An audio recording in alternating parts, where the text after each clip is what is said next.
O ator e diretor Matheus Nastergalli utilizou o teatro para transformar uma dor íntima, que foi a perda da mãe, em arte. Foi o que ele fez com o espetáculo Processo de Concerto do Desejo, que está em cartaz no Teatro Sérgio Porto, aqui no Rio de Janeiro. Depois vai para Curitiba, Tiradentes, volta para o Rio, enfim, várias oportunidades para você assistir.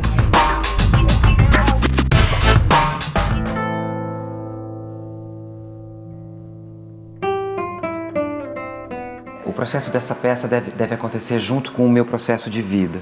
Minha mãe morreu muito cedo, mas deixou poemas muito bonitos. E eu me transformei num ator, ou seja, um instrumento bom para que esses poemas fossem ditos. Me pareceu num certo momento que o sentido todo da minha vida, agora, era reunir essa fala da minha mãe morta e usar o instrumental que eu tenho como ator e diretor e pessoa de cinema e de teatro e de TV e botar no palco, botar em cena, botar para as pessoas olharem. Vamos comemorar com bolo e champanhe? Isso de nos amarmos como antigamente se usava amar no gênero romântico? Vamos galhardamente comemorar, porque é notório que não vai durar como durava antigamente. Sempre achei os poemas bem bonitos. Eu recebi os poemas quando eu tinha uns 15 anos. Eu recebi mais ou menos no mesmo período em que eu recebi a notícia de como minha mãe tinha falecido. Minha mãe se matou. Então eu recebi os poemas um pouco junto com essa notícia terrível de que minha mãe não tinha morrido por causas naturais, mas ela tinha me deixado então os textos. Esses textos se transformaram, obviamente, numa primeira dramaturgia da minha vida. São textos fortes, não são muitos. São poemas fortes que mostram um pouco como minha mãe via a vida, o amor, as alegrias e as tristezas da vida. Alguns parecem mensagens para mim ou para um filho, outros parecem mensagens para o todo. E eu? O que eu ganhei? Uns pedaços de poesia num papel velho que não são dele nem meus. E essa tristeza amarga que eu não tinha. Poesia bendita é como boa música. Como minha mãe gostava muito de violões, eu fui formado numa casa muito musical. Então chamei o Luan Belic, que é um violonista jovem, talentosíssimo, clássico, para tocar comigo. E depois o Henrique Hormann veio fazer um violino, para sangrar um pouco mais ainda as cordas em alguns momentos. Então é um concerto, tem música. E é um concerto com S, do desejo, do meu desejo. Se você imaginar que o desejo é a premissa da vida, desejar é quase igual a viver, né? É a característica primeira do ser vivente. É desejar comer, desejar reproduzir-se, desejar amar, desejar morrer, desejar viver mais, desejar... O desejo é da vida, né? E eu quero consertar o meu desejo com relação à mamãe, com relação a esse luto. E quero consertar o meu desejo com relação ao que eu acho que é teatro, afirmar com a peça o que eu acho que teatro é. Eu queria escrever um versinho bem alegre, como as pessoas que quando morrem ficam mais bonitas. Lisete Lanhado contou pra gente como funciona o programa Curador Visitante a partir da exposição Depois do Futuro, que está em cartaz no Parque Lage com a curadoria da Daniela Labra. Confere só. Eu sou Lisete Lanhado, sou crítica e curadora e eu estou há 2 anos dirigindo a Escola de Artes Visuais do Parque Lage. A exposição Depois do Futuro, com curadoria da Daniela Labra, fica em cartaz até maio na Escola de Artes Visuais do Parque Lage. Essa é a 4ª exposição que a escola está realizando. É uma exposição que, desde o começo, se propõe a unir o ensino, alguns artistas e também alguns artistas consagrados. Singularidade desse projeto é poder colocar em pé de igualdade estudantes que estão se formando e que podem estabelecer eu costumo dizer que é uma rede de trocas e ao mesmo tempo é um grau de maturidade muito importante para o artista que está ainda procurando que tipo de suporte, que linguagem ele vai desenvolver.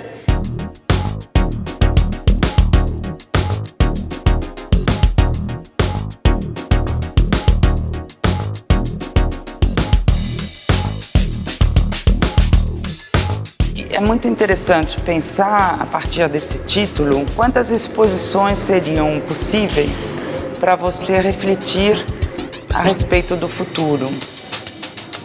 A gente tem nessa exposição trabalhos que lidam com a degradação mesmo das noções de civilização, de homem branco, de homem no seu sentido macho também. E me parece muito interessante também fazer uma ponte entre essa exposição e a exposição anterior, que já se chamava Quarta-feira de Cinzas, numa tentativa de apontar para um momento melancólico, ou seja, para um momento de ruínas, de utopias. Então, depois do futuro, é um momento em que essas ruínas se fazem presente. Feminismo é a pauta do momento e foi o tema do documentário Corpo e Manifesto. Nós conversamos com a diretora Carol Araújo sobre o filme. Meu nome é Carol Araújo, eu sou diretora do documentário Corpo e Manifesto, que tem um lançamento previsto para esse ano, 2016.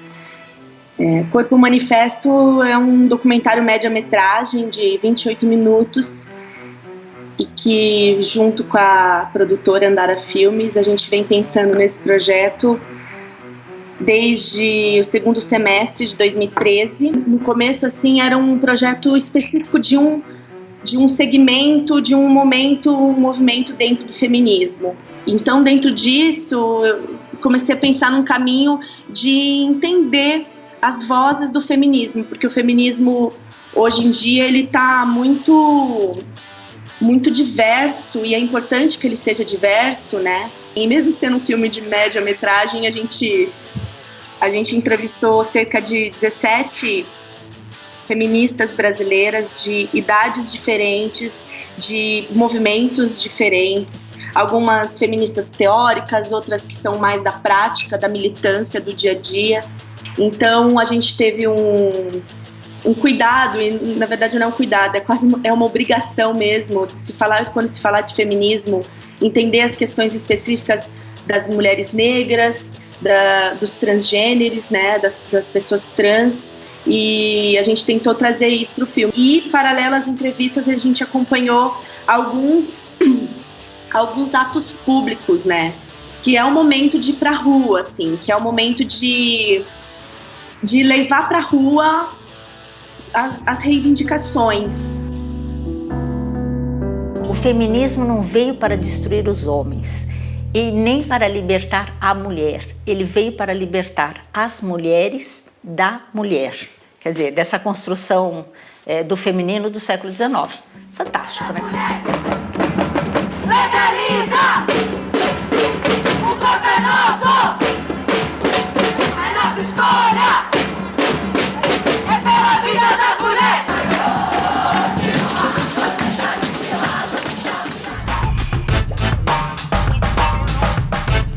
O filme O Abraço da Serpente é a primeira produção colombiana indicada ao Oscar. E a gente conversou com a distribuidora aqui no Brasil, Ana Luísa Beraba, sobre esse filme que fala sobre o descobrimento das Américas a partir do ponto de vista dos indígenas.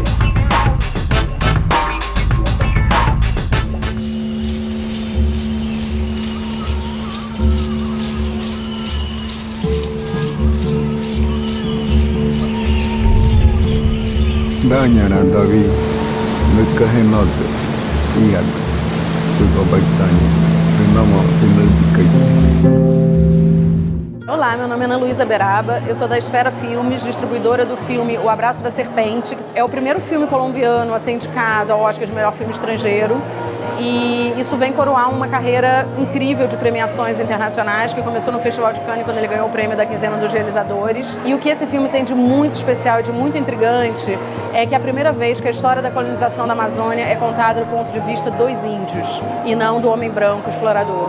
O filme foi todo rodado em preto e branco, em 35mm, durante 7 semanas de filmagem no meio da selva amazônica. E ele é falado em 9 idiomas, sendo que 4 idiomas indígenas. Ele parte do diário de 2 exploradores, um norte-americano e um alemão, que entraram na Amazônia no início do século XX e que se depararam com todo um universo desconhecido até então. E quando eu vi o filme, eu fiquei muito tocada porque, apesar de ser um filme colombiano, ele é um filme brasileiro até a medula. Ele fala da gente, ele fala da nossa história, ele fala do nosso passado, mas ele também fala muito do nosso presente e do nosso futuro. Porque no momento em que os exploradores entram em contato com a maneira de enxergar o mundo dos indígenas, eles se dão conta de como é importante ter um equilíbrio entre o homem e a natureza.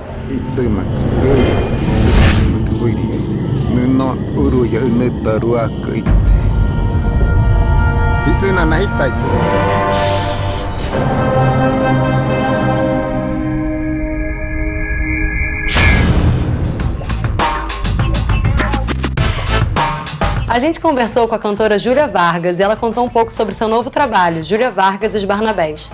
Você vai se impressionar com a potência vocal dela. Confere só.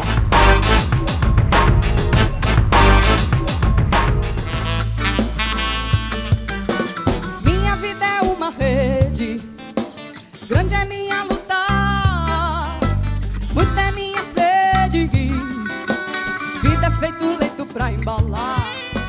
Alô, galera do canal Curta, aqui quem tá falando é Júlia Vargas, eu sou cantora e vim aqui para falar um pouquinho do meu último trabalho, esse CD e DVD, Júlia Vargas e os Barnabés.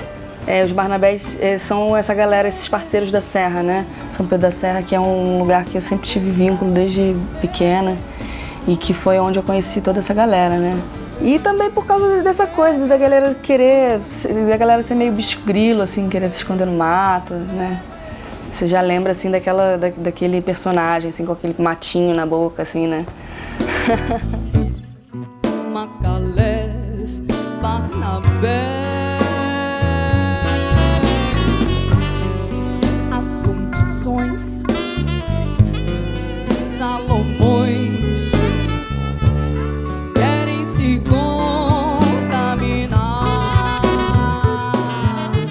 foi uma coisa seguida da outra, assim, né?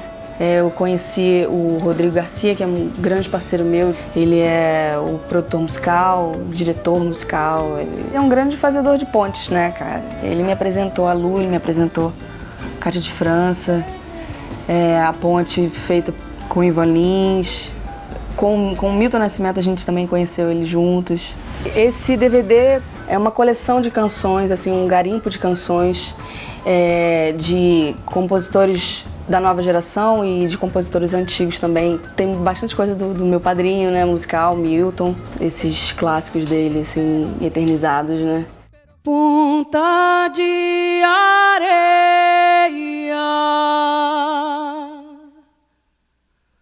ponto final.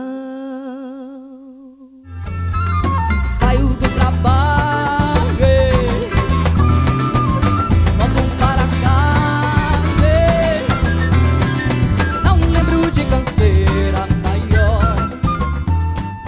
Tem uma música do Gil também, que é Onde o Chachado Tá, com as participações de Marcos Suzano e Durval Pereira, enfim. Uma de minha tinha filha e mamadeira, criou mais de 10 meninas, todas elas chachadeiras, chachadeira, chamei o macho do chachado, chacha sem ter um macho, nunca deu bom resultado, onde o chachado tá, tem homens. Aí tem também já coisas das participações, né, Rodrigo Maranhão, que também é um grande compositor da nova geração, e então a gente fez Sonho, que é uma composição dele. E vai levantar poeira, todo dia eu tô de prontidão, guardião do prazer da brincadeira e grato por sua atenção. Revelamos aqui de mão primeira, mas se é sonho ou verdade eu não sei não. Eu não sei não.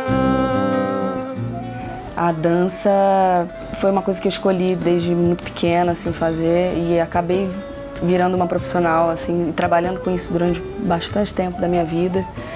Mas a minha família é uma família que veio da música, né? Então a música sempre teve comigo, assim, né? Eu não sei nem quando que foi exatamente que eu aprendi a cantar, né? Não sei qual foi o momento, assim.